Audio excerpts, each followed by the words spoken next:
kemudian diskusi kami. Tapi sebelum itu kami akan memperkenalkan diri kami.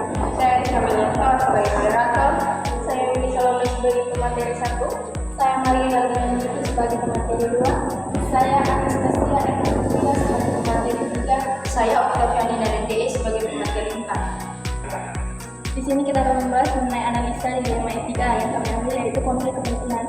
Nah, contoh kasus yang kami ambil itu Pertamina yang pada saat itu sedang melakukan perbaikan kilang minyak.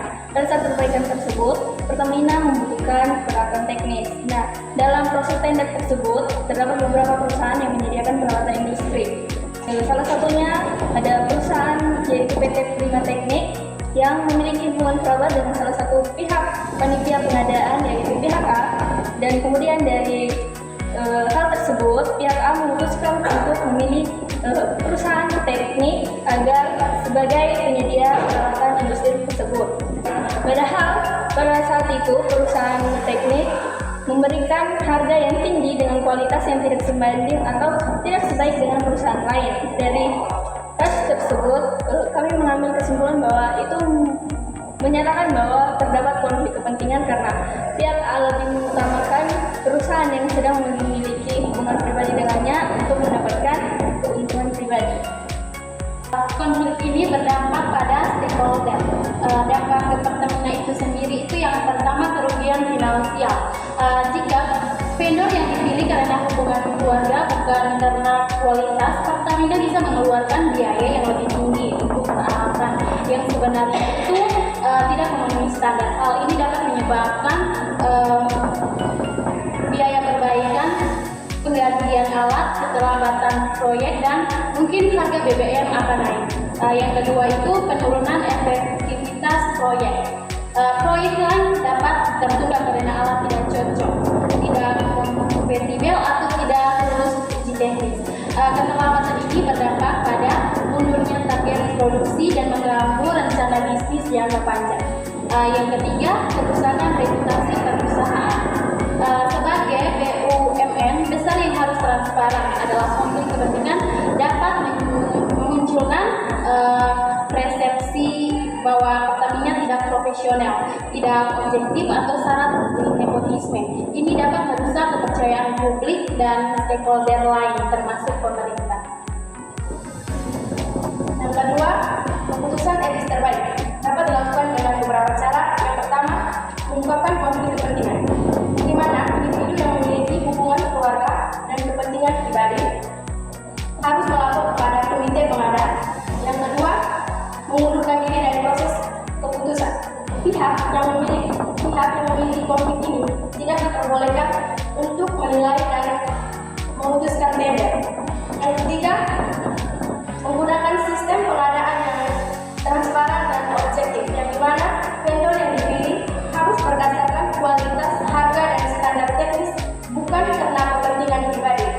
Yang keempat, mengikuti kode etik BUMN dan SOP pengadaan, yaitu semua proses harus terdokumentasi dan dapat diaudit. Yang kelima, melibatkan unit atau pengawasan internal untuk memastikan tidak adanya penyalahgunaan wewenang. Baik, di sini risiko yang berdampak atau yang berkaitan dengan stakeholder. Yang pertama itu risiko bagi perusahaan. Risiko bagi perusahaan yang pertama itu mengalami kerugian yang besar, yang dimana dengan harga bahan baku atau peralatan yang mahal tetapi tidak dengan kualitas yang bagus, sehingga mengakibatkan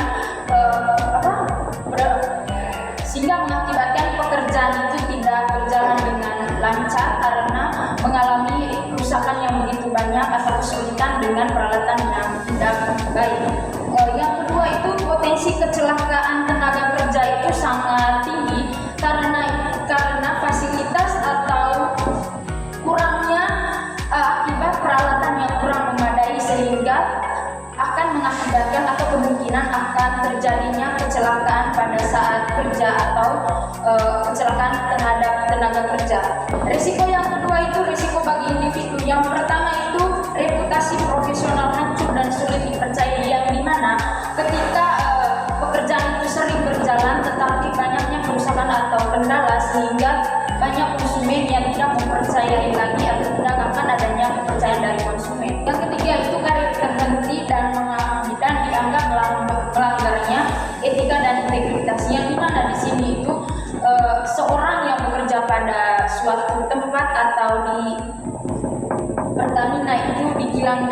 kilangnya itu orang yang bekerja atau berprofesi tetap itu akan mengalami kerugian yang dimana itu reputasi dari seorang yang bekerja itu akan hancur karena banyak hal atau kendala yang mengakibatkan itu dia punya tempat atau kilangnya tersebut itu banyak kerugian sehingga reputasinya juga pasti akan hancur. Risiko bagi masyarakat itu kenaikan yang pertama itu kenaikan harga BBM yang dimana mereka menaikkan harga BBM tapi dengan porsi atau kualitas yang tidak maksimal sehingga masyarakat itu tidak akan mempercayai mereka lagi. Yang kedua itu hilangnya kepercayaan publik atau masyarakat setempat. Alasannya itu karena mereka menaikkan harga BBM itu tapi dengan posisi atau porsi yang sedikit sehingga banyak masyarakat yang mengeluh atau melaporkan atau tidak akan mempercayai Pertamina lagi. Sekian dari presentasi kami hari ini. Atas perhatiannya Ibu kami ucapkan terima kasih.